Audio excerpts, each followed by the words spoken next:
Welcome back to another episode of the Steebee Weebee Show.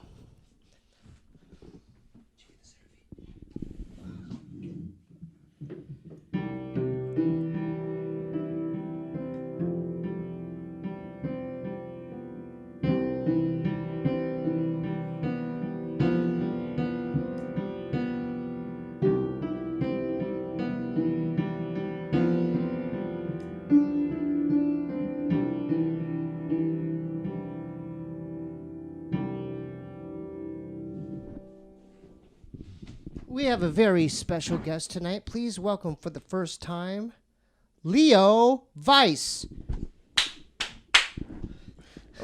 What's up, my man? Hey, it's good to be here. I've been waiting to meet you. Yeah. It's been weird. It's like people have been just throwing your name, you know. So shout out to Lumi Ray. Right. Shout out to Kitty. Yeah. Yeah, because you got thrown in the mix. Right. And it was a big surprise for me, you know. Yeah. First time I found about you was when Lumi was promoting her time here. Yeah. And you just guys mentioned you were talking about Asian male porn stars. So I was like, oh, I got to tune in to see what you guys are talking about. Because I know nothing. I know you're my first one. Okay, nice. We never grew up that way. Right. No. So the white guy or black guy. Right. But continue. I'm gonna love this. So no, yeah, I was. It was really interesting that as you said, like, you know, growing up, there wasn't really a lot of Asian men in the porn and adult entertainment. Exactly. It was like zero. Right. And it seemed like we got a little bit better as time went on, but it was always like there could only be one at a time. Mm-hmm. And when one person leaves, there's a huge gap. And then it's like years later, another one comes in. And we mentioned that before we started filming. It's like with Asian culture, they have this, I could be the only one. Right. I could be the only one actor. We can only have one Asian rapper at a time, right? Like actor. Jin, and then like he disappears for a while, and then you that's know. A great example. I remember, that's a great example, Jin, right? Right. I remember it's like, oh, he's the guy. Yeah. Because Rough Rider signed him. Exactly. And then he battled all those dudes on 106 and Park. Right. And then everyone knew, like, you knew about him. Exactly. He had the heat for a moment. Mm-hmm. Everyone was talking about him, but it was like, but there could only be one because there was Jin, and then his album didn't do that well, and then there was like, we're not gonna let another Asian guy in the rap game for a while, right? Until like Dumbfounded or something like that. But there was an Asian crew from Philly called the Mountain Brothers. Oh, really? They were three Chinese guys, gotcha. Chops, and those other dudes, Parallel. And they did a Sprite commercial. I remember seeing them on TV, and I'm like, dude, they rap and they're on a Sprite commercial. Nice. Yeah, look them up. Okay. So shout out to Mountain Brothers. This is like 95, 96. Okay. But yeah, and so nowadays it'd be like, there could be only Steven Yeun. Right. You know, but he really is the dude. Right. Well, we also got Simi Liu too right now too, right? So it's right. So if we're a little bit better, they're like, okay, we'll let a handful of you guys in at the same time, but still, you can't really have that many, right? Yeah. But the thing is, I never was that type of guy. Like I like seeing other Asian cats doing their thing. I'm like, oh, dope. Right. Like Lucy Liu doing her thing, and then even back to John Woo when he was, all that stuff. Well, it's the whole thing about like representation matters, because if you don't see anybody like you doing something, you kind of just feel like, well, I just can't do it. Like even if I want to do it, the opportunity isn't there, because if it was, wouldn't other people like me be doing it? Right.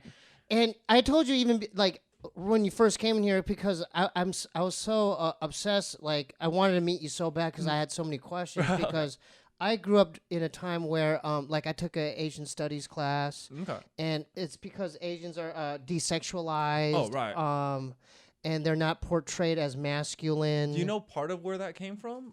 Go ahead. My understanding is it was the first person to be considered a Hollywood heartthrob was a Japanese American actor. And I think after the Asian Exclusion Act and all this stuff, it went super anti-Asian afterwards. What was his name again? I don't know. That dude from off the top of my head. Wasn't he in the John Woo movies? That dude from Crouching Tiger. And Hard Boiled or. No, I'm thinking about. You're thinking way too late though, because this was like early in the days of Hollywood, gotcha. Way back. Okay. But yeah, apparently the first like official Hollywood heartthrob was like a Japanese American guy. Yeah, that guy right there. Wait, what was his name? Sasui Hayakawa. Shout out to him. Right. Yeah. So I feel like that probably is why we got demasculated afterwards, because they were like, oh, we can't have an Asian guy just taking all the women, so we got to start saying these things, right? But you just touched upon a point that's interesting to me. Why do you think they felt threatened by that? There was a lot that was going on during that time. A lot of anti-Asian sentiment. You know, the only group in all of America that was ever legally denied citizenship was Chinese people, right? The Chinese Exclusion Act. They forced them to work the railroads in San Francisco. Exactly. You know what I mean, on the West Coast. Yeah, I mean, it was they worked the railroads from the East Coast all the way to the West Coast. Then once they got to the West Coast, they had them pan the gold. Yeah. And then after the panning the gold, then they were like, hey, you guys are getting a little too much money, a little too much power, a little too much fame. We don't like that. And then we were kind of all, you know. And then fast forward to during World War II, like Pearl Japanese Harbor, internment camp, yeah, right. exactly. And even that camps. one, my understanding of history was that I think even the Pentagon or so forth, the military at the time was like, oh, there's not really a threat from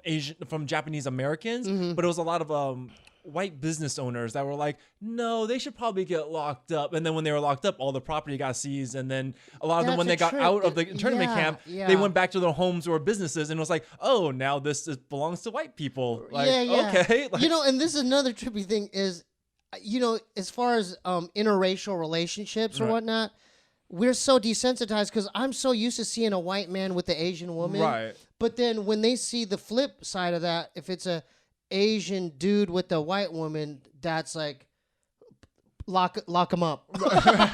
You know what I mean? Like throw away the key, lock him up. That's not acceptable. Right. People have questions when they see that. You know what I mean? Like, yeah. No questions when it's like a white dude, Asian woman. No questions asked. But an Asian dude, white woman, suddenly it's like, why is that? Again, just is it because we're seen as a threat? Is it threatening? I think over time, I think we were seen as a threat back then, and now we're the stigma has been there for so long. People just take the stereotypes as facts. You know what I mean? And it's like, so back when I was on Tinder and like, you know, just casually dating and stuff like that. I was going to bring this up. Dating Asian males on dating sites. Right. But continue. So I matched with this one white girl who was just like, yeah, we're both just trying to fuck, right? And before we even got a chance to fuck and so forth, she just pretty much was like, hey, you're cute, like I want you to come over and fuck, but can you send me a picture of your dick, because I just want to make sure it's not like super small. And it's like, whoa, hold up, man. So she just assumed you had a micro penis? Because she only knew from the stereotypes. Like, she had never been with another Asian guy. She didn't, like, all she ever heard growing up was Asian guys are just smaller, right? So I love to, because we bring up micro penises all the time. Every other week we talk about micro penises. What is it? Why do Asians get that stereotype? I have theories on this one. Rice dick. Oh, rice dick. And again, part of the theories is that it's the my intern just rolled their eyeballs. I'm so sorry. We can edit that out. But no, but we grew up with that Chinese. No, exactly, right. Yeah, all that. Right, yeah, and again, it's part of the whole the Western culture of demasculating Asian, because at one point we were getting all the good jobs. We were, we were Hollywood heartthrobs. We were doing all these good things that they didn't really like. So it was easy for them to otherize us. And then I think also what happened was that after World War II and so forth, right, like China, a lot of Asian countries were very war-torn, very impoverished. Or and even so forth. Cambodia, dude. A lot of them came to and moved to Long Beach. But not even just that, just the fact that like they were very impoverished, very their nutrition wasn't the greatest because food and eating wasn't the greatest, right? So compared to Western people and Western diets, we were smaller. And my example, it's not a genetic thing. It's sort of like a dietary thing, because look at North Koreans versus South Koreans. They're both Koreans. But if you ever see the North Korean soldiers next to the South Korean soldiers, they're pale. And, right. Like the South Korean soldiers are almost like a foot taller than the North Korean soldiers. And that's not a genetic issue, because they're both the same Koreans. So you're saying if they had a better diet, right? Does that make your dick bigger? It makes you just overall bigger, right? Don't be laughing, man. I'm trying to get to the bottom of it. I think it just generally overall makes you develop bigger, right? Because I grew up here. Protein. I grew up here in the West, eating Western diets and so forth. I am 6 foot tall, and and you have no micro penis. No, I do not. Kira can vouch. I do not have a micro penis. And you don't. Hey man, keep doing your thing. Oh yeah, I'm not hating at all, man. So make us I proud, think you that's know? part of where it led into too, was that people were taking that as if it was a genetic thing on our end. Yeah, it's where it's interesting, sort of yeah. more of a It's a we were- dietary thing. Right, we were Yeah. war torn, famished, and just impoverished people, and like you see the same issue in any place that's war torn, impoverished, and Yeah. like dealing with poverty and those issues. You're not getting great nutrition. That's just kind of what it is. So can I go back to the Tinder Oh, yeah, yeah. situation? So did you send her? Of course, I sent her a dick pic and then I never went over there and just ghosted her. So Oh, really? No. So just for pointers and stuff, like, how is one supposed to take? You do it from the bottom or the top? that is a tricky one. Yeah. Do what works for you to make your penis show in the best light, but try not to lie about it, because if the whole point is they're going to see it in person, you don't Yeah. want to be too far off, right? Like, No. Is it good to moisturize? Like maybe put lotion on it to make it glossier? if you have an ashy penis, yes, moisturize that thing. Like, Okay. My next question is this. Okay. I'm sorry. What about if your penis is fine, but you have an ashy nutsack? moisturize. Get your CeraVe today. I love No. the segue. Yeah, I'm sorry. I just maybe if CeraVe watches this, because Right. I've been using their products everywhere. Oh, You know? you Yeah. know.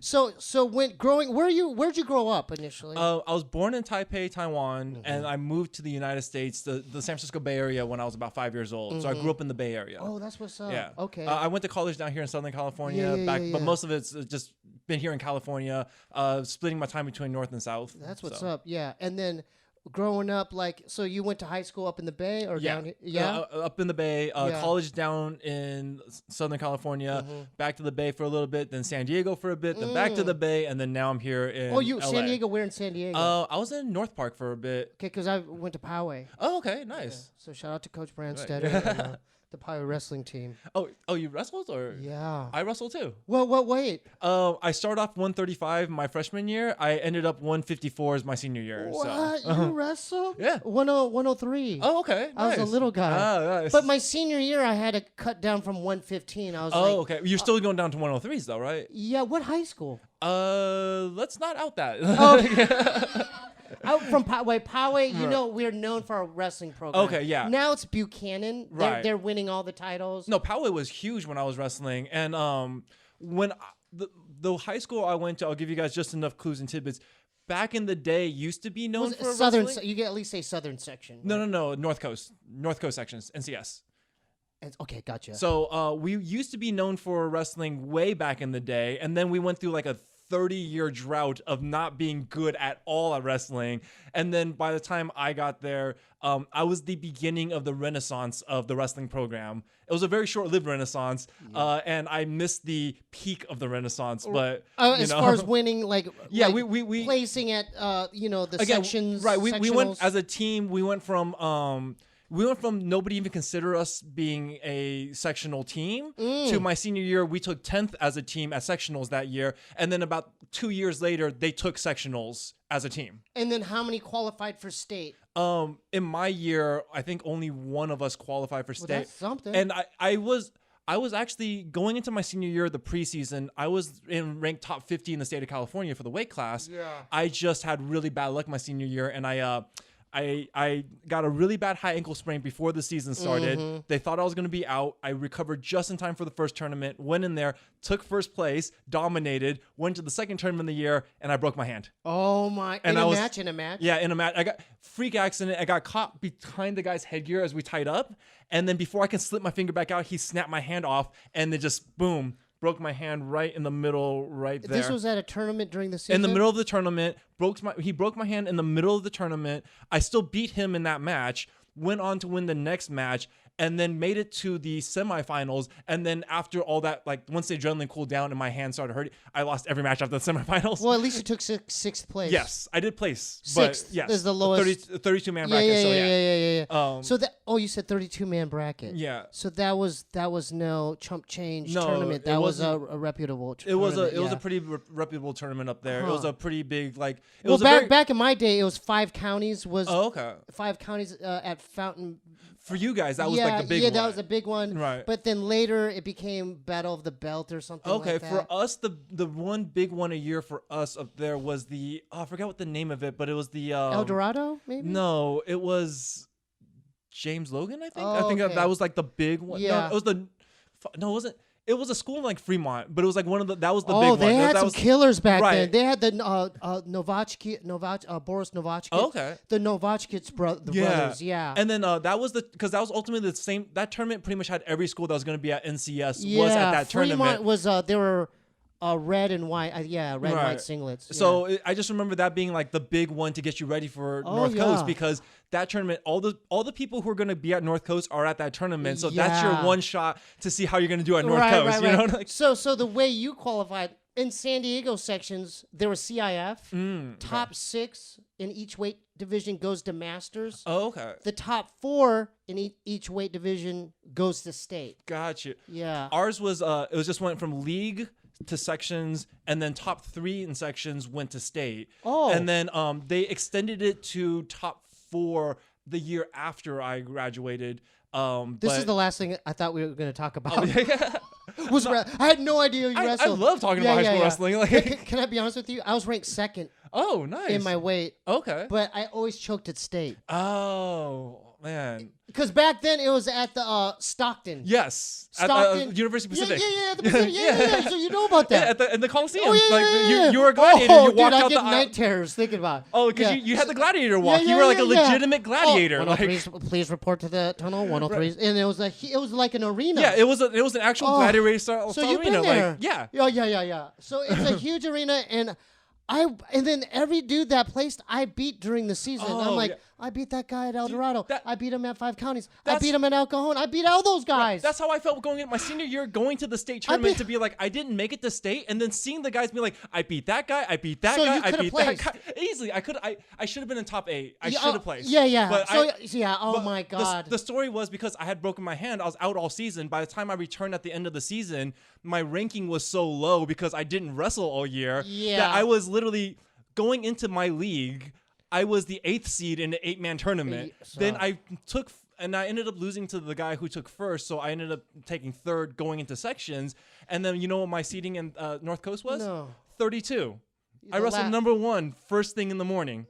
So and was it a double elimination? Double elimination, but I lost to number 1 in a very close match. So you were close. Very close match. Did And he take you down at the end or something? No. What happened was it was the first time we ever faced each other off because I've been injured all year. So we never faced each other. He caught me right off the bat at the beginning of the match, got the score up really high. With a double leg or? I think it was a takedown in a cradle near fall, pin. so that was a 5-point move. Yeah, so he ultimately it was like 9-0 at one point where he was kind of whipping my ass. Ooh. But then I figured him out and I realized his neutral game was horrible. And third round comes 2 minutes, and it was just me take him down, let him up, take him down, let him up, take him down, let him up, That's the way take him to down, do let it. him up. I ran out of time, and the final score ended up being like 11-7 or something like that. So like I was catching up, and every time you let him up, he gets the 1, right? So it's like, he gets like 1 it was point. just Escape. if there was 30 more seconds, You could have I would have easily just like taken down, let him up, taken down, let him up, taken down. Beat him. I'm telling you, if you would have done that and it went to overtime, I think you would have beat him. No, for sure. Because a lot of wrestling, people don't realize, I'm realizing it now, is all mental. Oh, yeah. No, because the thing It's is... all mental. The thing is, when I started doing that to him, I literally saw the fear of God in his eyes. I saw him mentally break. No, because if you're a top seed, because I got this way, like if you're a top seed and a no-name dude is taking you down...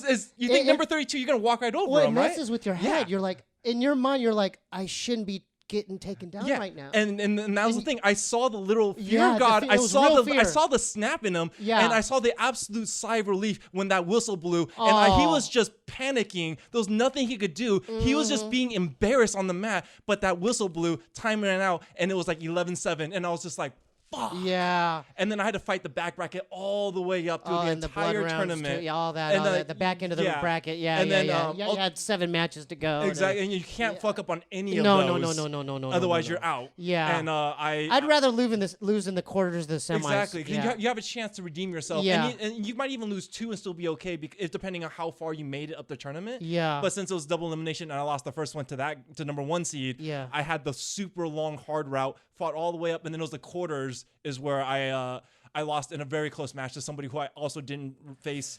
And it was just he was just this really stacked like brick house that my style just kind of a Greco body. My style just couldn't figure him out in time. Yeah. And I think he ended up winning in a very like 4-2 match or something like that. So it was close, but just Yeah, I couldn't. and this is in California. Yeah.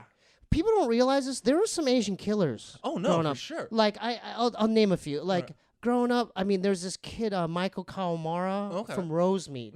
Okay. He ended up beating me. He beat me as a freshman at state. I beat him earlier on in the year, but he ended up upsetting me in my second match. Okay. And see, the thing about California, But he placed every single year. He took 5th, 3rd, 2nd, and 1st. Ended up getting a scholarship to Arizona State. Oh, okay. Sean Kim is another one. Sean Okay. Kim, yeah. Do you know? Can you name a few? off the top- Mike it's been Johnson. There's a guy named something it's- Johnson. Honestly, I remember there were some absolute Killers. Asian dudes Killers. that in the North Coast that just dominated. Oh, dude. But it's been so many years now at this point, I don't remember their names off the top of my head. That's the thing, you know. Yeah. But I had no idea you wrestled, man. This is making me happy, dude. and you know the thing I always talk about too is you know, California isn't known as a wrestling state, but in high school wrestling, I think it's possibly the hardest wrestling like thing. You know why? We have one state Exactly. tournament. We're not broken into different. Right, like I hear other states, you know, like there's different Pennsylvania and so divisions. forth. They'd be like, oh, There's 4 state tournaments. Yeah, It's like and no. California is one state tournament for the entire state of California for the what is it, hundreds of thousands of schools in California. No, but like, there's some killer states like Jersey's hard, Pennsylvania. they are hard, but then again, they Ohio break in, maybe. but they break into different sections. So you can have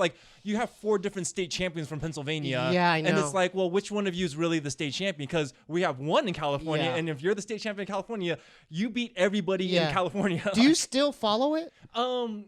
Occasionally I go through these weird bouts where I'm like, let me YouTube and see what's going on in the world of high school California Dude, wrestling. I am addicted. Dude, I'm obsessed. Right.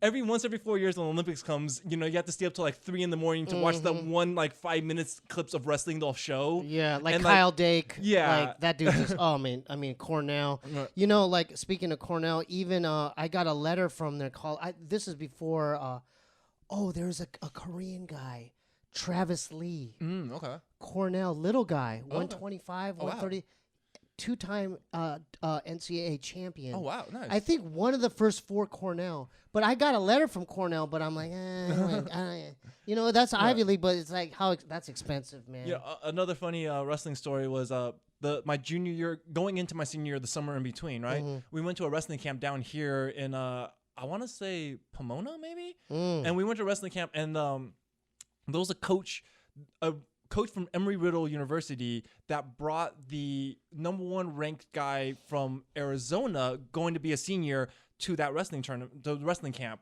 Me and him faced off twice. I beat him both times, and by the end of the wrestling camp, the coach from Embry-Riddle had offered me a scholarship. That's amazing. And I turned it down because I didn't know what Embry-Riddle school was. Right. But you could have wrestled then there? Yeah, For, like he was like, you know, full on. he was like, I will get you a scholarship. Like I'll a talk to the full-on head. scholarship. I don't know the amount of scholarship. He just Yeah. said, you know, I could talk to the head coach. I can pull some strings. We could get you a scholarship. If you're interested, we can do these things to get you to the school. Yeah. And I was like, thanks, but no thanks. I don't, you know, like I didn't. #1, I didn't know Embry-Riddle. I knew it was kind of an aeronautical school, but I didn't know much about it. Where was it located? It's in Arizona. Oh, So that's what's up. That's That's why what's they up. had brought the Arizona kid, because that yeah. was their guy that they were, you know, Oh, keeping an their eye program is coming back in a major way. Oh, I So bet. shout out to Zeke Jones. You're doing a fantastic job. One last, these 2 brothers, the Terrell brothers from American, too. okay. David, he plays 4th Okay. years back. Yeah, but Oh, nice. man, that was cool. That was refreshing. I had no idea. I could talk wrestling. You know what? I always fantasize. I'm like, if I didn't do this type of podcast, I would do like a geek wrestling channel. Right. It's such a You know what I'm saying? Like, it's such a niche thing that it's hard to find super someone niche. to talk about. Oh, But yeah. when you do, you're like, oh, Dude, we finally, talked about for I like can 20 connect, something. right? I mean, that was half the podcast now. I want to get back to, you know. Oh, yeah, you have a list. You have a list. Go for it. So, Tinder thing done. One thing about Asian masculinity and the way Asians were portrayed, there used to be like white actors that would put in the buck tape. Oh, right. Like, Put yellow face, right? Oh, Like, yeah, they would do that. As far as when did you get into the industry, your industry? It's a tricky one about when I officially got in, because for me, it was sort of a slow burn. I was doing a lot for years. I was kind of, okay, backtrack a little bit. I used to work in the video game industry before this, right? Really? Yeah, and I worked in the marketing department of one of the major video game publishers. And again, not to get too specific. No, because, it's fine. You It's know, fine. Yeah. Do you still game though? Yeah, no, all the time. You're on Warzone or? So yeah, I love Warzone. Okay, can you put your gamer tag? Yeah. I'm on it every night. Oh, okay, nice. Yeah. I'm hard. I've been streaming Elden Ring a lot lately. Okay. So so you're into those games. I'm into all sorts of games. Skyrim, all that. I'm into all. I haven't played Skyrim just because I didn't want to invest the time into that. Dude, but Elden Ring is kind of I love the fantasy setting. Yeah. You know? So what about Fallout? Oh, I love Fallout 3. Fallout 4 was a little bit. What about? Have you heard of this new one, Starfield? It's coming out in a couple years. Yeah, I will wait to see what the reviews on because Bethesda is hit or miss at a lot of times. Whoa, wait a minute. No. Wait, timestamp that. Bethesda's hit or miss. That's that, man. I've spent so many hours playing their games. Again, yeah, but then at the same time, I'm like, I don't think Fallout 4 was nearly as good as 3, and 3 Fallout was a 76 and wasn't nearly as good. So that's what I mean by like. What about New Vegas? I haven't played New Vegas, but from everything I heard, it is a masterpiece, and I will eventually play that when I have the time to play it. Yeah, if you got time to play it. I had no idea. How many other people in your industry that are gamers? There's actually a lot, actually. Oh, that's cool. Yeah. And then how long you been playing Warzone? Like, oh, since Warzone came out. I mean, are you? So, what's your meta weapon? What's your main weapon you're using? Honestly, we're starting to geek out right now. This is people are like, oh, I want to hear about the where's the dick and the, where's the dick and the pussy talk? No, that's not important. We're talking about wrestling and video games.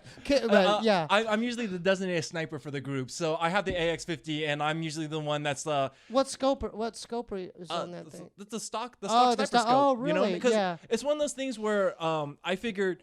Let me master the tool, and then that way, whatever I'm doing with it. So I had the same setup since pretty much the game came out. I know they nerfed it, buffed it, did all sorts of things to it, but I know how this gun reacts. Yeah, the recoil? Exactly. So like I know the distance and so forth. So now when I see spots from super far away, I'm like, this is gonna hit for sure. I got this. So you get head hits? Yeah. So I'm usually the annoying jerk that's sniping everybody while the rest of the team is closing the gap. Right. And then while they're dealing with the team, they're still getting sniped from somebody from far away. Yeah. What about your short range SMG? I got the PPSH right now.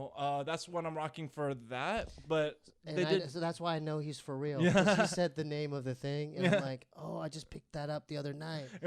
You know why I like the PPSH? Right. Is the fire rate. Yeah. It's like. No, it's fantastic. Yeah, I love it. And the scope, the slate scope. Yeah. I think it got nerfed a little bit in the last update. It's a couple updates ago. It's yeah. still usable, but it's not what it was like a few updates before. You don't mess with the bullfrog? I don't hate it. Okay. It's kind of in between. Yeah. Because I was using the bullfrog for like months. Oh, right. That was my go-to. I had to build with that from when I was playing Ground War, and not so much for Warzone itself, but when I was playing multiplayer Ground War, I was like, I had a bullfrog build. Yeah. And no that scope. worked a lot more for that. Yeah. So yeah. What about? And then we'll move off this topic. Sorry, guys. I geek out on this. Your assault rifle.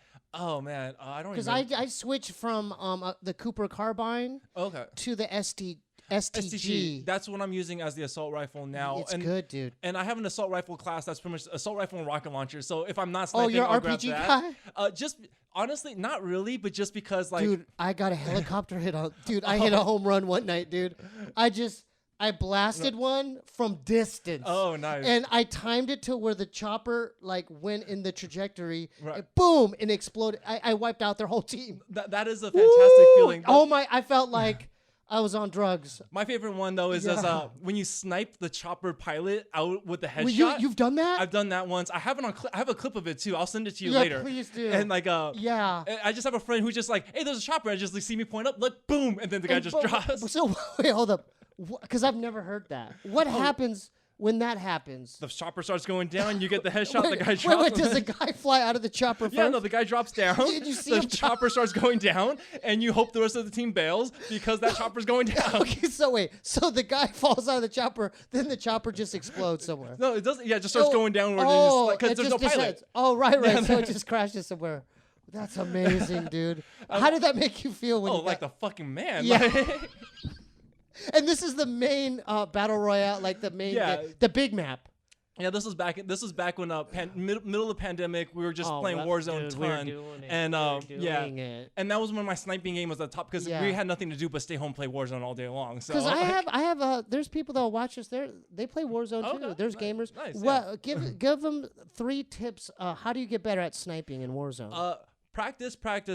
That's literally all you can really do, right? But don't cheat. No, don't cheat for sure. But do not cheat. It defeats the purpose of gaming. Okay. I mean, you again, and for me is I use the same sniper rifle over and over and over again to the point where now I can understand the same sniper, same scope. So now I can understand ranges so that the bullet drop, I can kind of calculate it much easier than if I was constantly switching it up. Because then I'd be like, where do I need to aim over his head to hit him? Yeah. Because I've been using the same setup since the beginning. I'm like, okay, if I just go a little bit right here, boom, that's a headshot.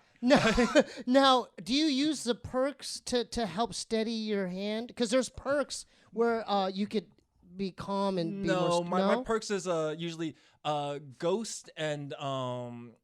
what's the other stealth? It's pretty much just be as stealthy as possible because I'm a sniper. I want to be off the radar. No, but there's gun perks that could help your sniper. Oh, right. Yeah, like the breathing, like heavy breathing, like the. Not too much. It's just once we're there, I don't need to hold the breath for that long. It's just sort of like once we're lined up, you pause for a second, and then bam, that shot goes off, and then again you just move because you don't want them to know where you're at. So go with your instincts then.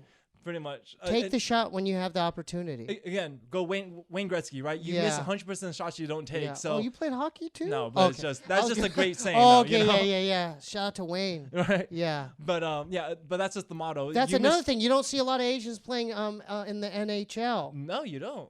Zero. So, I don't follow the NHL. Yeah, so. yeah. I haven't heard of any. But basketball, not. Oh no, you had Jeremy. We had Jeremy. We had Mao. But again, only one at a time. I want to see a little Vietnamese dude just cutting it up. You know, I want to see a 5'4" little Bugsy Moes doing their thing. Well, especially now with the age of Curry, right, where it's just hucking threes, and like I just would love to see this, just an Asian dude show up and just has dead accuracy from logo, like 3-point range, just killing it from threes and beyond, and you're like, can't stop him. Yeah, just can't stop him. Shout out to my main man Terrence Ross. I met an NBA player playing Warzone. Oh, okay. So nice. Shout out to my main man Terrence Ross for the Orlando Magic. Oh, nice. Isn't that crazy? Oh, you meet all sorts of people. Yeah, right? Just playing a war. Right. Yeah, I'm like, oh, I'm really playing with him. I'm sorry, we'll get back to the So it was a slow burn. So I was in the video game industry, and this is how we got off topic. But sorry. So I had no idea you even played games. I had no idea you wrestled. Right. This is great. So I was in the video game industry, and at the time when I first started working there, VR was the hot new thing, right? Oh, I got the Oculus right there, dude. Nice. Oh, so at the time, I was also man-whoring it up in San Francisco, and this girl I was hooking up with. She told me she had an opportunity. She had some friends that were doing this porn VR startup in Vegas, doing full 360 pano porn stuff out in the desert. Oh, I've seen that. And so I was like, okay. She was like, you'd be interested in investing. And I had some money. I was like, let's see what I could do with this. How much of an investment? Just like it was a starter company? It was a starter company. Okay, and I was like, I could probably throw in some money in this and that. To see, why not? But then I was like, well, let me... AVN's around the corner. I know that's the big thing, and I've always heard that porn's really good early adopters of new technology. So let me go see what the porn industry is doing in the world of VR before I start just dumping money into a startup company, right? Let me do my due diligence. Let me figure things out. So that was the first time I went to AVN, and it wasn't with this idea to go into porn. It was this idea of let me see what porn's doing in VR so that I can see whether or not I should invest in this company because here's an opportunity to make my money do something, right? So I go to AVN, and just by pure luck, chance, and circumstance, they put me on the same floor with the rest of the talent and so forth. So I'm staying on the same floor with other porn stars and such. Oh, right. And you're just there checking it out. Yeah. And were you the only Asian dude in there? Might have been not at the convention, but just just floating around doing my thing, right? Yeah. Because again, there's a lot of fans and stuff like that. There's Asian porn fans, right? So I wasn't the only person walking around, but there was this one performer that I ran into before the event even started, and then we ran again on the same floor. A male performer? No, female. Oh, female. Okay. And she just kept flirting with me, and we started flirting back and so forth. And we'd see each other all throughout the show. And she was very much like, "You should really think about doing porn. You're cute. I'd work with you. This and this." She And said then- that to you? Yeah. Did that And- boost your confidence? 100%. Yeah, Because so again, you're- I didn't go in there with the intention to go into porn. Right, I was right, just right. trying to check out But so VR she stuff. she was giving you confidence. Yeah, so confidence. and then other Yeah. performers too I ran into, like they were very flirty and so forth, and eventually got to the point I was like, okay, maybe there's something about this, but it wasn't really like it still wasn't really a thing, right? So ultimately I found out at that time like everybody was putting money into VR, so it didn't make sense to invest my money in the startup company when all these other big porn studios were also dumping tons of money in VR. Yeah. So I ended up not investing in that company, but the same girl who was friends with those people, turns out that back in the day, way back, way before, her ex-boyfriend was Jeremy Long, the Asian porn guy that came before me. Yeah, his name got brought up too. Yeah. Dude, he's got a thick dong. So yeah. Dude, So- I looked him up on Google, man. He's like, dude, you know that guy? We talked once online just through emails and stuff because she got me in contact with him. Long So duck like, dong. so small world, right? It turns out so You me. think he'd come here? I honestly I don't know his story. Dude, I would have to pull out the red carpet for him. there's. I'm so sorry yeah. you can edit this out. I'm so sorry. But But continue. yeah, so Dude, ultimately, I know his name. Yeah, man, I looked him up, bro. Jeremy was the first guy that I talked to about like, just kind of about the porn industry and just like what's going on. Is he And cool? He was a really nice Yeah, guy, yeah, really yeah, cool yeah, guy. yeah. Again, we only talked via email and so forth, but he was a really nice guy. And then he ultimately kind of just spilled the beans about the back end production stuff, how much it costs for them to do the shoots, how they do the shoots, and so forth. But he was in the game already. Yeah, like I mean, he was doing more of the smaller. He was doing smaller independent stuff with his friend or his producer guy. They were doing a site called Asian Schlong, and that was like their main thing, right? Like, so, and Jeremy was doing stuff, but yeah, like, That's great. That's good stuff, really? so That's that's the name of it? Yeah, that was the name of the site that they were Asian doing. Schlong. That's amazing. Keep going. So me and Jeremy man. talk about it, and I'm that's when sorry. he kind of spills the beans about the numbers of how it costs to do each scene and so forth. And that's when I went, oh, those numbers don't sound that bad. And I had For the male actors. Right. Well, and then again, I had the money to invest in this thing, so I was like, what if I invest this money instead of in the VR thing? What if I invest in my own porn production company to do? And that was for the your own. and that was the beginning of my journey into this. You invested in yourself, in your own production, in your That's- own company. Right. That's what the idea that started coming into. Oh. So and that was the game plan. So then then a What's couple the name of years the company? right now it's East Meets West. That's what. Oh, that's what's up. We're gonna plug that at the end for sure. So so that was the game plan, and Yeah. that was what I had laid out. So years later, I go to AVN again. This time with the intention of like, how do I get into the industry? And I meet I met agents that were interested. I met talent that was interested. So Yeah. this time I actually was networking and properly network, had a good amount of connections and all this other stuff, and it was a lot better the second time around as trying to figure out how to get into the industry. And so that's when I started figuring out the game plan. I was going to go in, I saved money and all this other stuff. And then eventually, I was planning to leave the job at the video game company anyways, but I was still trying to save up a little more money. Yeah. But in one of those serendipitous, everything kind of worked out the right way type situations, there was management change. A new management came in, new management cleaned house. They laid me off, which sounds like a bad thing, but I was looking to leave, and they said, hey, we'll pay you to leave. And I said, I will gladly take your money to get the fuck out of here. Oh wow. So, To do your own thing. yeah, because I was planning to do it anyways. Yeah. And suddenly they were just like, here's a lump sum of money. Will you leave? And I was like, yes, I will. Thank you. So I always wondered this. What was your first scene like? My first scene, I shot it with Karma RX, and we booked a hotel room. It was a really nice hotel. How big's the production? Like, how many people on the production? For me, it was really small. It's just a camera, camera, tripod, me, the other person, right? Because I'm working on a shoestring budget. Yeah. But I do have some filming experience in my background from my years skateboarding and stuff. I used to do skate videos and stuff. Oh, I didn't even know you skate too. Yeah. I mean, dude, it's video. I mean, Yeah. dude, I see all the. I see around. I was gonna ask you stuff, but you know. Yeah. Oh well, I didn't know. They didn't. Thanks, Flumy. You didn't tell me he skateboarded. I mean, yeah, it's just this is blowing my mind. So So you could just you booked your own hotel. You bought your own stuff. Yeah, again, I had the equipment again from skateboarding and all that stuff. So like I already had. That's kind of why the idea of starting my own production company made sense to me because you had your own gear anyway. I already knew how to film. I knew how to edit, and I knew how to do all that stuff. Who taught you how to edit? I taught myself because of skateboarding. Oh, that's right. Because you make collages. We're making skate videos and skate videos, and so you learn to edit making skate videos, right? So I taught myself how to film. I taught myself how to edit. I did all that stuff through skateboarding, and then I taught myself graphic design after I graduated college.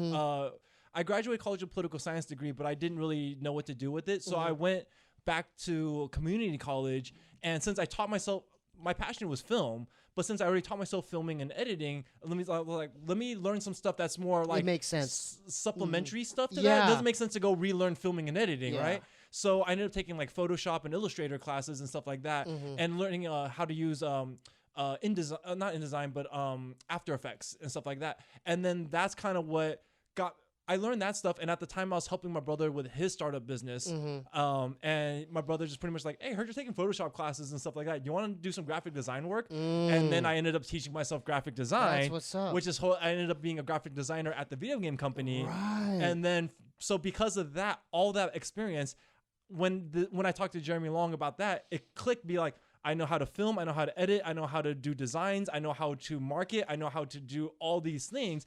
Why not just start my own porn production company? Because the numbers that he's given me seem pretty reasonable. Right. And with the money I was looking to invest anyways, I could just invest in myself. I am a one-man operation already. Right. Why not? That's amazing, man. So nowadays with technology, you're able to do it yourself. Right. You don't need a whole team. Oh, yeah. You know what I'm saying? And then I got really lucky because I got lucky and unlucky at the same time, where as I was transitioning from the old career to the new career, a pandemic sort of happened, everything shut down, and I was like, oh no, what am I gonna do? But at the same time, OnlyFans just started popping the fuck off. So now you got an OnlyFans? Yeah. He's got an OnlyFans. You got one? Right. Oh, dude. So because of that, like all the money that people you used to have to build your own website with payment processing and all that stuff. What kind of content do you do on it? I drop a boy-girl scene every single week on the OnlyFans. On your OnlyFans? Yeah, I've dropped the Can we plug it real quick? Yeah, onlyfans.com/thelion-emperor. Yeah, that's what's up, man.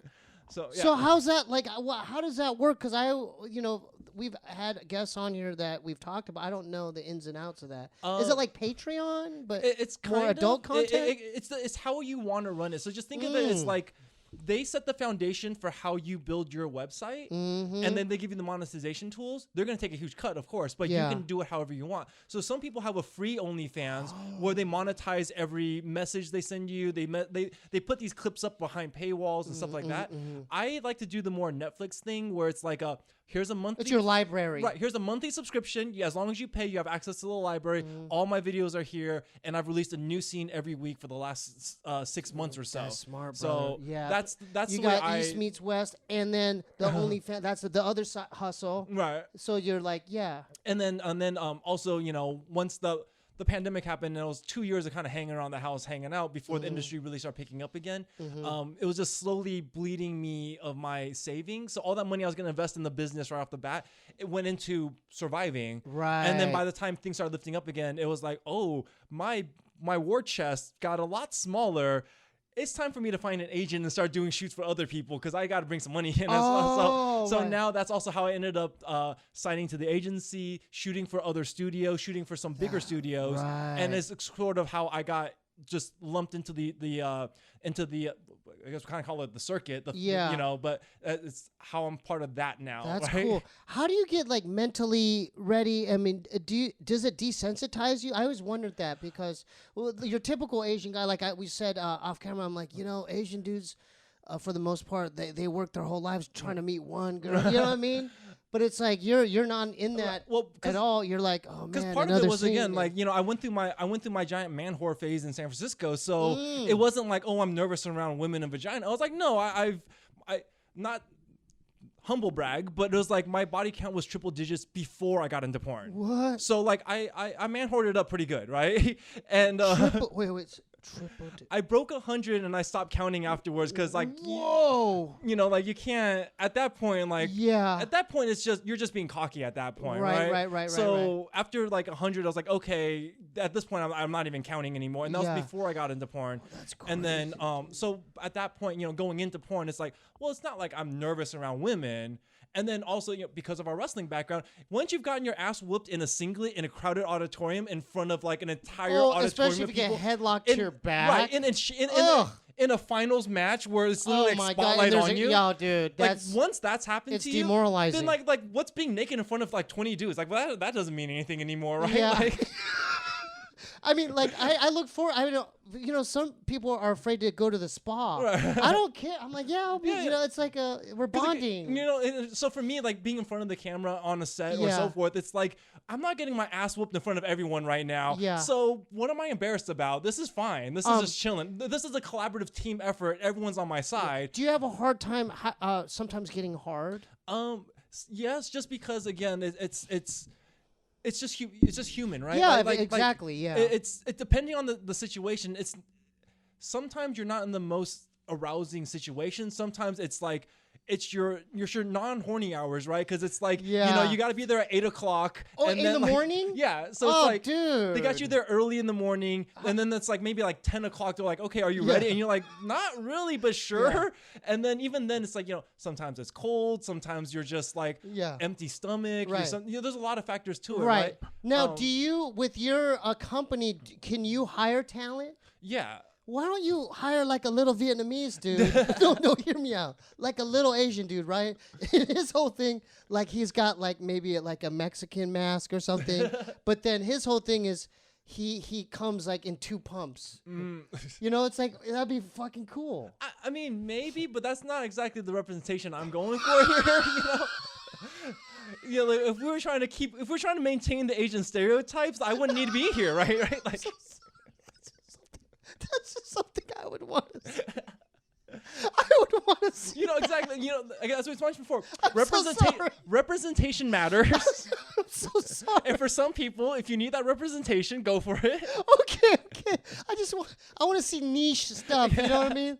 Or what? I mean, dude, that'd be cool if you had a whole Asian crew though of dudes, of like little dudes. And that's kind of what. That's all I'm saying. That's kind of what the goal is one day. That's like, you know, and also just mentioned before, this is the best time for Asian men in the porn industry because there's actually 3 of us actively in the circuit right now. Right. And then again, before we talked about it could only be 1. No. And now there's like 3 of us actually going around getting shoots, getting gigs, signed to agencies and all that stuff. Okay, so let's put this out in the universe. Yeah. There's somewhere out there's a Asian dude in his dorm. Sad. Right. You know, zits all over his face, you know, looking at the ground, can't get a date. And what if he doesn't know this exists? Like what kind of a thing would you like to say to him to encourage him? Like, hey man, you know, again, keep your head up, put in the work and effort, and if you put in enough work, enough effort, the paths will open up for you. But you got to put in the work, though. You know, like. So let's use Cho Sung-Wee, the Virginia Tech, that mass murder guy on camp. His whole thing is the reason why he lashed out and killed, murdered people on campus is. One of them is because he couldn't meet women. Oh, right. Yeah, it was like kind of like he was the incel before the incel term. Before, yeah. So I mean, what do you tell that guy? Again, it's not that you need to be the best version of you that you can be. If you want to, because here's the thing, I think a lot of guys have this idea in their head that like I just could be myself, but I want to attract like the best version of the female out there, right? And it's like, well, if you're not the best version of you, why would you attract the best version that you want, right? Like, so, and for me, for a long time, I don't want to ever be like, oh, girls didn't like me at all. But my insecurities was probably the biggest hurdle to me getting dates when I was younger. Mine too. Right. And Christian camps didn't help. Right.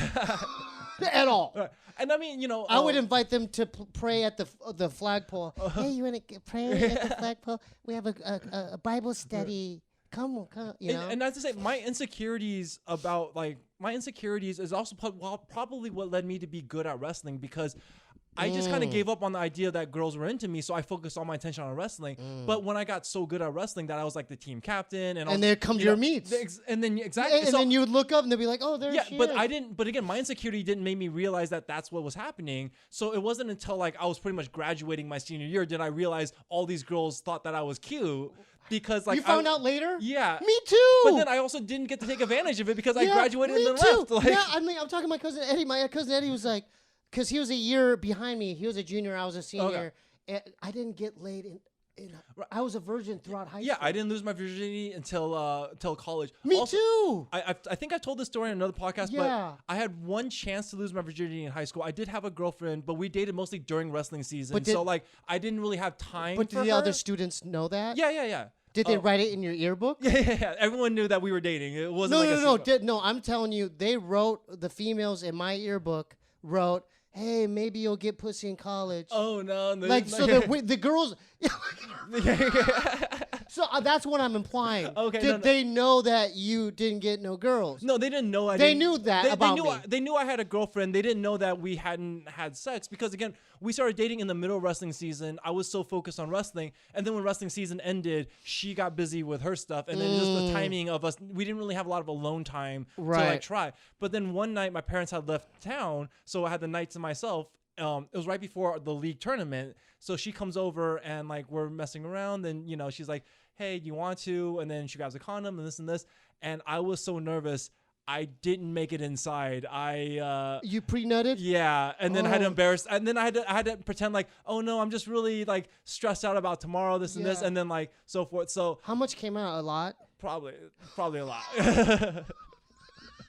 So I didn't lose my virginity until college. Me too. And it wasn't until like a good chunk into college because my bro. insecurity and it was a couple semesters in, maybe my second year in college. It was my freshman year in college, but it was probably maybe like 2 semesters in, like 6 months into college. Was that at a party or something? No, it was, again, I met a girl, I was dating her, but again, it's just, I met her earlier in the year, we were dating, but my insecurities didn't allow me to like push forward to be like, hey, you want to fuck? Yeah, like, right. You know, you know what? Like, because like I had other Asian homies in high school, and just like all my other friends, they had no problem, and they would. There's this one guy, Sean, and he always had a new girlfriend, and I asked him like, because I would do like the Elliot Rodger thing. I would like buy the new shirt, or like a new pair of Dickies. I'm like, hey, dude, like, get attracted now? I go, what's your secret? And he goes, you gotta try. Right. I'm like, what? You gotta go out there, shoot your shot. Well, I never tried. Like, you have. That was such a like, profound thing. Now I'm like, oh. All these other cats that are they've never tried. Right. They just sit in their dorm rooms and they're just mad. They're waiting for the pussy of their dreams to fall in their laps. That won't happen. No, yeah. So, dudes, that's not gonna happen. Right. You're gonna have to do some actions. That's what I'm saying. So again, you have to be the best version of you possible. Right. And you still need to try when you're the best version of you. But that's the thing, is like once you're the best version of you that you can be, then what are you insecure about? You're giving them the best version of you. Then you just try, and you're not going to be everyone's cup of tea. It's like baseball. You're gonna miss. You're not gonna hit a home run every time. Again, like you'll get a couple hits. You'll hit. The greatest chef in the world is not going to be cooking food that everybody likes. You know what I mean? He's gonna make mistakes. And there's going to be people who just don't like that style of food. It's too spicy. Too it's just not their cup of tea. But you know what? You just take the L, be like, that's not the customer for me. You keep doing your thing, and you'll find people who like what you're offering. You know what I mean? Exactly. You know what? If I had my mind and I put it in that body, I would have won state. I would have dated this person. You know what I'm saying? No, 100%. And I always regret that. I lay in bed thinking about this stuff. I'm like, damn. Again, I could have done that. I think the exact same as you. Because I had the skills. I had the skills to do it. I'm like, dude, I was right there. I'm the exact same as you. Man. I have those thoughts too. You know, the people have like, what if you woke up in your 15-year-old body? And I'm like, I would dominate everything. I would have been a 4-time state champ. Exactly. I got scholarship. I would have wrestled for Penn State. I would, all of it. Like I would have been exact same as you. I'm like, I would have been a 4-time state champ. Then I would have been sponsored skateboard. I would have done all these things. I think about that with skating too, because I was there was a moment where like all my homies were getting good. They were like, like I was the last dude to learn the trick. You know, they're like tray flipping down. I'm like, how do you do that? But then even with that, I remember I'd skate with them. Like we used to skate like flat ground near these tennis courts. Okay. And then I was just dicking around, and then my homie Jamil was like, he was super good. He had crazy pop. Oh, like he would do like over trash cans melancholy grabs, and I'm like, oh, you're doing that. But he was like, you gotta try. Yeah. You're not trying. You know you have to try when you skate. Yeah. I'm like, oh. Like the trick doesn't do itself. Yeah, exactly. You gotta actually do like something. I was doing it half. You know what I'm saying? Like you could do a kick flip like where it's this tall, or you could really try to pop and you could give it. You can give 10% or you can give 100%. Yeah. And it's one of those things you learn. You're like, oh, I've been giving 10% the whole time. Especially with skateboarding, because if you do bigger stuff, you have to commit, or you know what I'm saying? Exactly. Like if you're not 100% committed, that's how you fuck up and hurt yourself. Right. So it's like, if you're gonna go for it, if you're going for the rail, for the gap, for the stairs, or whatever, you gotta commit. You gotta go for it. So okay, since you brought up skateboarding, who are like some of top 3 skaters you looked up to growing up? Because I got mine too. Right. So I'm gonna throw that on such a you. great, and that's such a hard one because. And how did you get into skateboarding? I had some friends in the neighborhood that just skated, and right? just bored kids trying to learn to ollie on that one doing kid who power could, slides. right, and the one kid who knew how to skate could do a kickflip, and that was like the kickflip, like, but stopped in the cracks. You know what I mean? And he was the king. Exactly. He was the king of the neighborhood. And then none of us could figure it out. But then, but we were like, but he knew the concept of ollieing. He kind of taught us the concept of ollieing. We all tried all the time, failed miserably. And then my little cousin one day came over. He's like, I got the skateboard, and I was like, let me show you how to ollie. I know how to ollie. Well, what kind of board was it? Do you remember? Like a Walmart board. Yeah, it was such a toy board. Right. But then I was like, I know how to ollie. Check this out. And I just went for it. And I got maybe about like this high off the ground. Yeah. But he was like, I was like, did the back get off the ground? He's like, yeah, I got off the ground. I was like, oh shit, I did a fucking ollie, guys. And my birthday was coming up, so I asked my parents for a skateboard. They bought me. Where did you buy it? At the surf shop? Cause it was like a surf shop. It was like a skate surf shop. Yeah. That's how they were back then. Right. And then so I got my first skateboard for my birthday, and then from there I just skated every day, just trying to. And what's your favorite trick? Like growing up, like what? Still to this day, what do you like doing? Tray flips all day long. It's just they're fun. I still can't do that. Oh, it's all in that back foot snap. If you snap and scoop, the front foot doesn't do anything. Are you goofy? No, regular. Regular. Yeah. Yeah, I got some grip tape I want to give you after too. Okay. Because I had Kelly Hart on here from the nightclub. Yeah. So shout out. I met him one time way back in the day. But I'll give you. It's right there. Okay. Nice. Yeah, mob grip. Yeah. Okay. I was gonna say though. Yeah. So I just started skating all the time. Yeah. What about ledge tricks? Like 50, I love ledges. What are your favorite things to do? Backside tail slides. You know how to do that too? Yeah. They feel great. They look great. You can backside tail slide. I have. Because it's kind of like it's the hardest basic ledge trick. Yeah, it's behind you. Yeah. So it's considered, it's the top level of the basic tricks. If you could do backside tails, then you're like a competent skater. You know what I mean? Like anybody you see at the skate park doing backside tails, you're like, oh, this guy's good. Like, you know what I mean? Oh, for sure. Like P-Rod stuff. If you could do a tray flip and backside tail, you're like, oh, this guy's good. He knows what he's doing. Yeah, that's so true. Yeah. Because crooked grind, you could kind of by accident lock into it, and you're like, I'm on it. Right. Because I've done that. Like, because I'm good at no slides. Okay. So I've done that, and I've gone into crooks, but I didn't intentionally mean to. Okay. But I've locked into them, and then I'll look back. At the skate park, sometimes you'll look at their reaction. You'll be like, that, also backtrack just because I love talking about skateboarding. You said top 3. Yeah, top 3. Eric Costin, that was hands down like one of my favorite skaters. Still is to this day.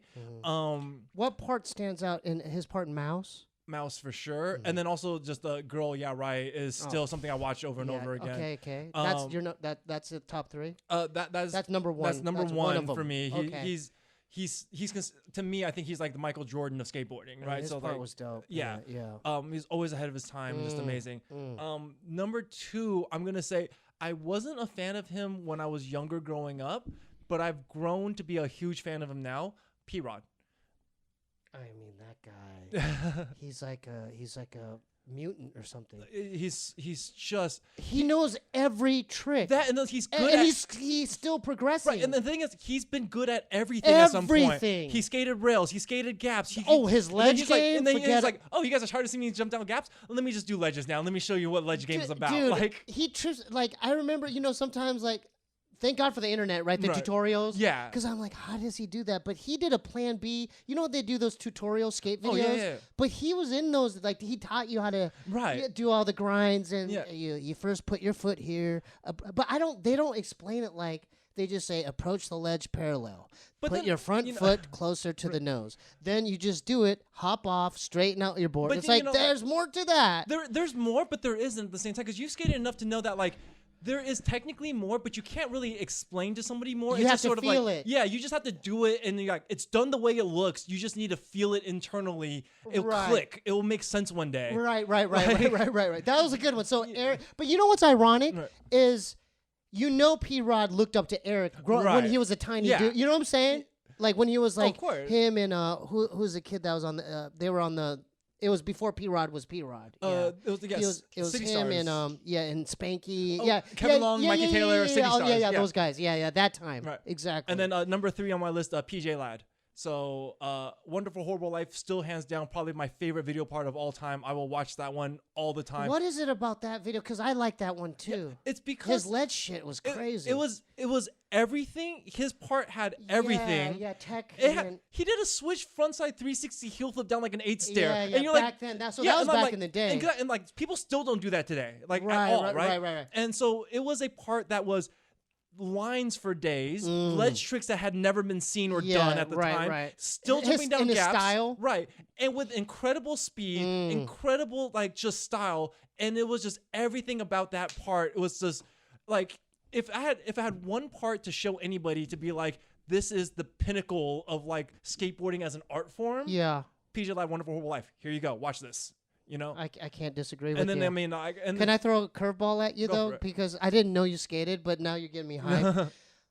Shout out to my main man Andrew Nicholas. I met a guy again playing Warzone. Okay. He's the Olympic coach for the men's skateboarding team. Oh, nice. So if you wanted, and I'm sure if Andrew, if you watch us, we could probably get a session at the barracks if he's around. I actually have some friends who have the key to the barracks. All right, so we'll edit that out.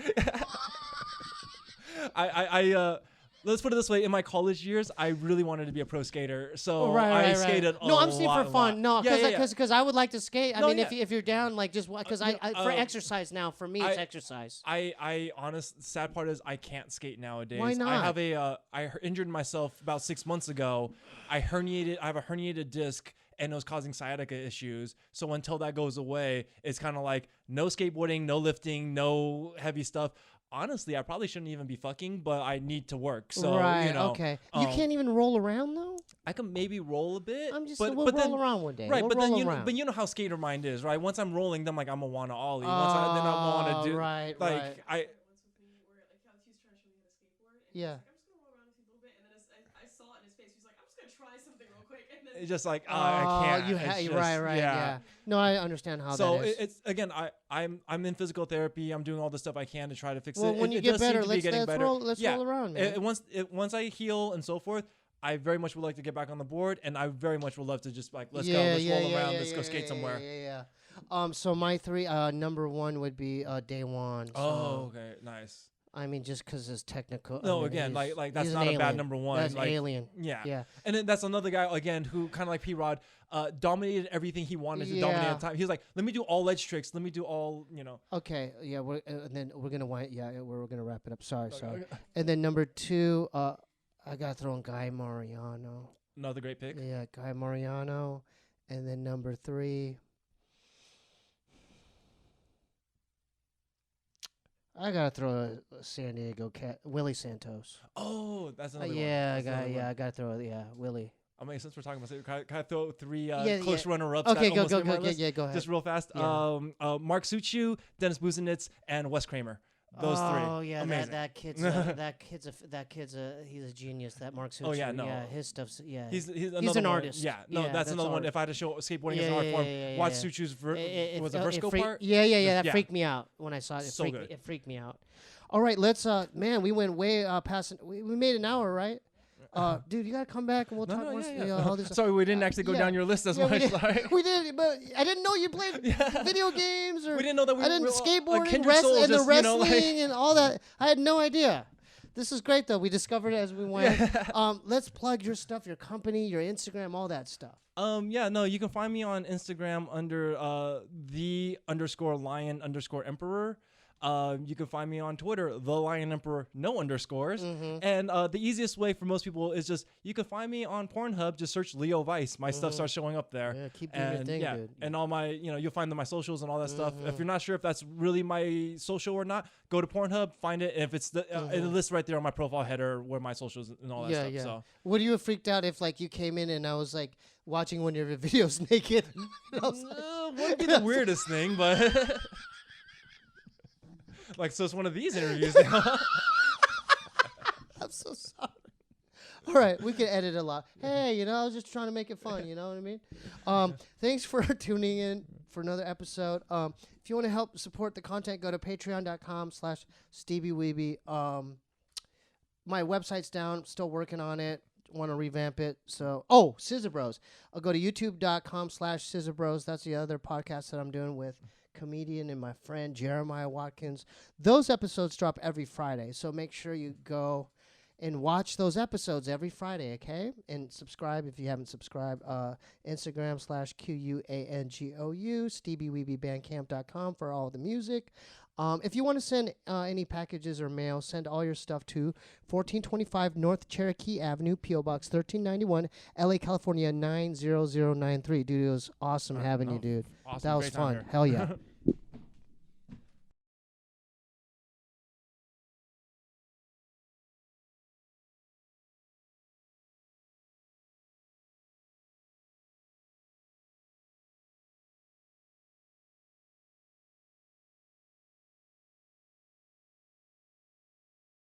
Sitting by side.